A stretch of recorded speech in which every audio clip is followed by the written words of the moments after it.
Senator Robin Padilla, welcome back to the Netherlands. Mabuhay ka, Sen. Maraming salamat sa pagpunta mo.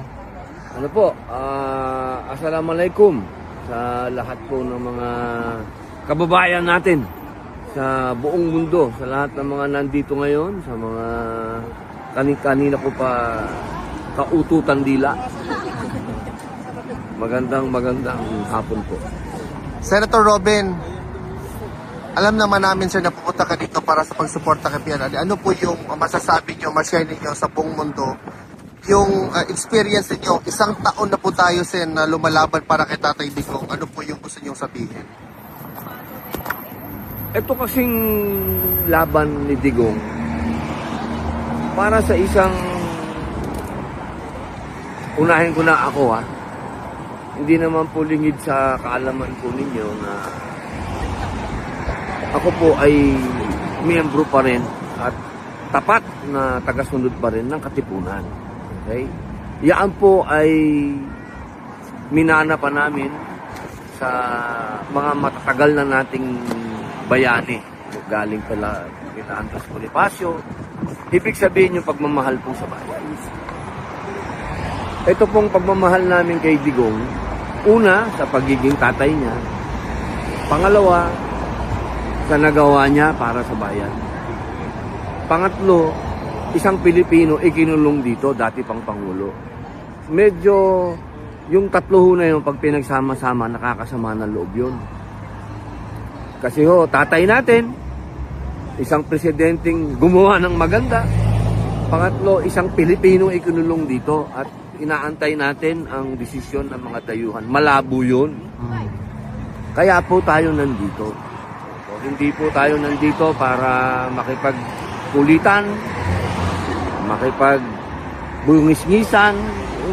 Hindi po tayo nandito para makipagbarkadahan.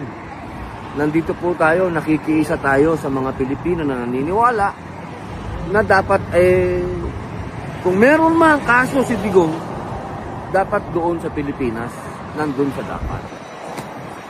Sana ay kung ano yung soberenya natin, na malinaw naman yon, na malaya tayong bansa. Sana ay makiisa din kayo, yung mga kababayan natin, na katulad din namin. Aminin ko, marami dito talagang solid Digong yan. Pero sa puso ng mga yan, nandyan yung pagka-Pilipino. Bakit tayo nandito?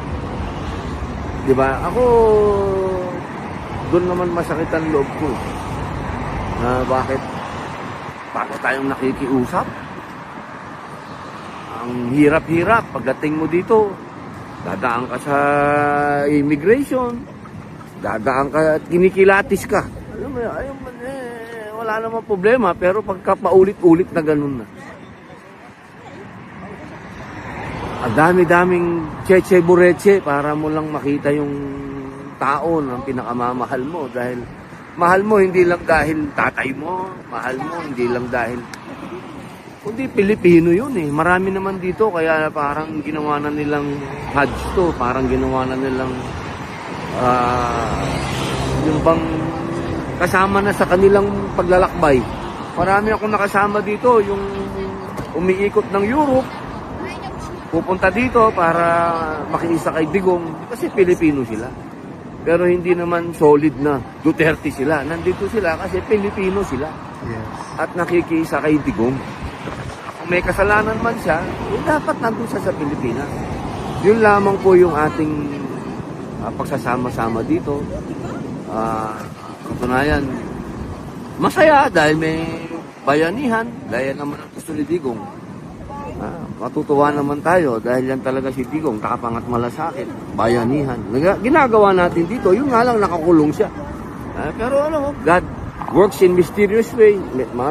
Maaring ganun din ang gusto ng Diyos, makita ng buong mundo na nagkakaisa ang mga Pilipino kahit sa panahon na punong-puno ng pagsubok ang mundo. Kasi nandito na lang yan na lang ang nakikita ng buong mundo na ang mga Pilipino nagkakaisa dito. At yun hindi ho akong hinuhuli nun Kayo talaga, kayo iniisip nyo. Tapos na ang hulihan sa buhay ko. nakulong na nga eh. Napakalinaw po ng mensahe ni Digong. Pagkakaisa, mula noon hanggang ngayon, yun pa rin naman. Wala namang pinagkaiba. Mabuhay ng taas noo ang mga Pilipino.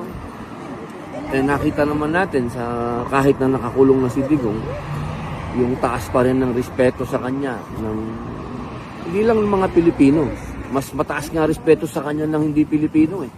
Yung mga leader at yung mga citizen ng ibang bansa, ang taas ng respeto sa kanya. May mga politiko nga dyan na kumakandidato, gamit ang picture niya sa ibang bansa yun, ha? Ginagamit yung plataforma niya. Talagang legend na si Digong. At itong pagkakakulong niya rito sa ibang bansa, parang sinelyuhan na natin yung pagkabayani niya. Talagang kahit na may mga kontra, naintindihan naman natin yung mga kontra, pero bihira ang nangyayari sa isang tao ang ganito. Ito ay umaakyat ka na sa kategorya ng pagiging bayani. Kahit aminin natin at hindi, suportado mo si Digong o hindi, ginawa na natin siyang bayani. Para siya ay dumadaan sa paglilitis ng mga dayuhan, ginawa na natin siyang bayani. Kaya sana lang magsama-sama tayo na dumating ang araw na makauwi din si Digong.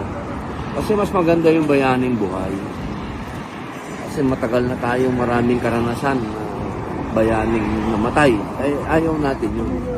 Gusto natin buhay si Digong, malagpasan niya ito. Matapos na ang kaguluhan sa Pilipinas dahil ang gulo-gulo na ng mundo para makaabante tayo.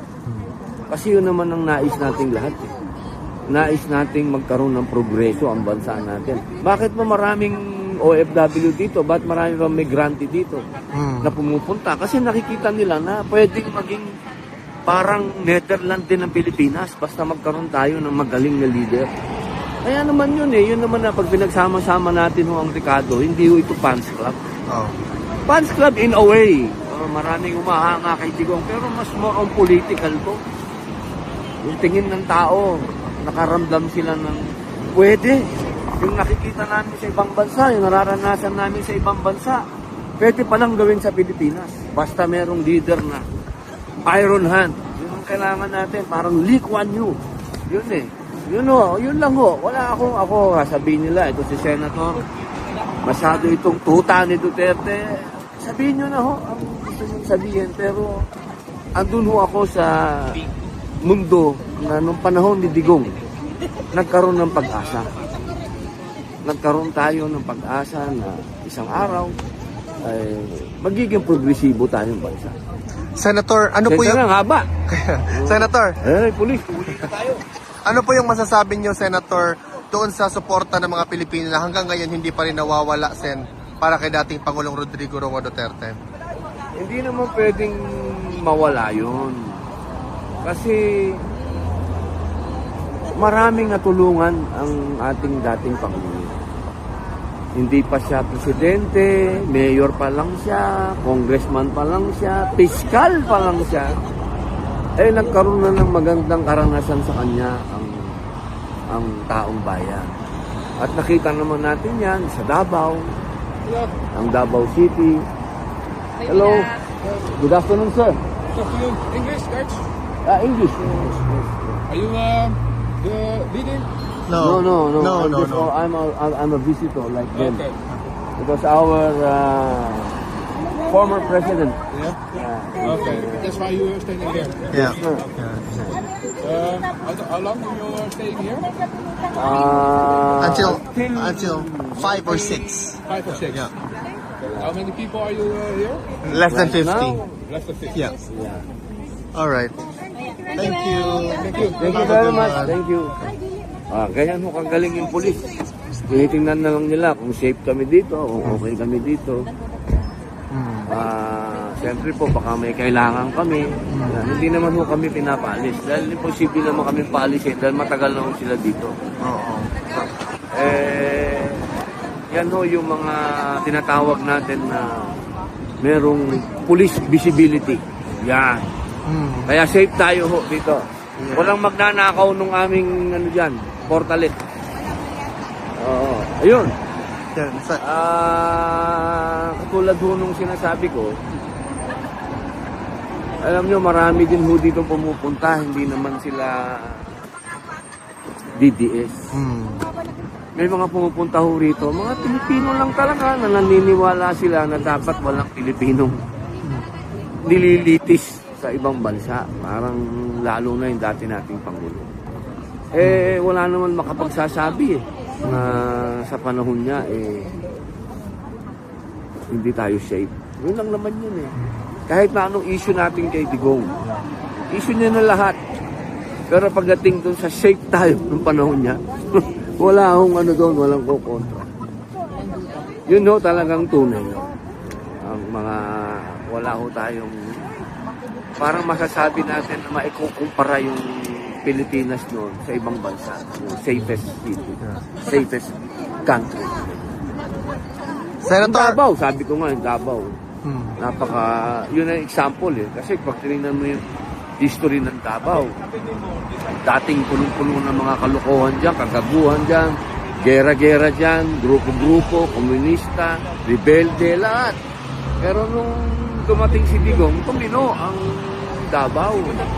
Yun ang kailangan ng buong Pilipinas. At siguro naman, sapat na yung sinabi din ni Senator Miriam Defensor nung debate nila na kung merong isang tao talaga kilalang hindi corrupt at lumaban sa corrupt, si Digong yun. Alam nyo, hindi nyo pwedeng pulahin yun si Senator Miriam. Senator Robin Padilla, maraming salamat sa pagpunta mo. On behalf of the Filipino community, welcome back to the Netherlands. Salamat po. Mabuhay ka, Sen. Hindi namin pwedeng sabihing happy. Ito? Pwede natin tawaging Fighting 1 Year Day. Mabuhay ang Pilipinas. Mabuhay, Sen.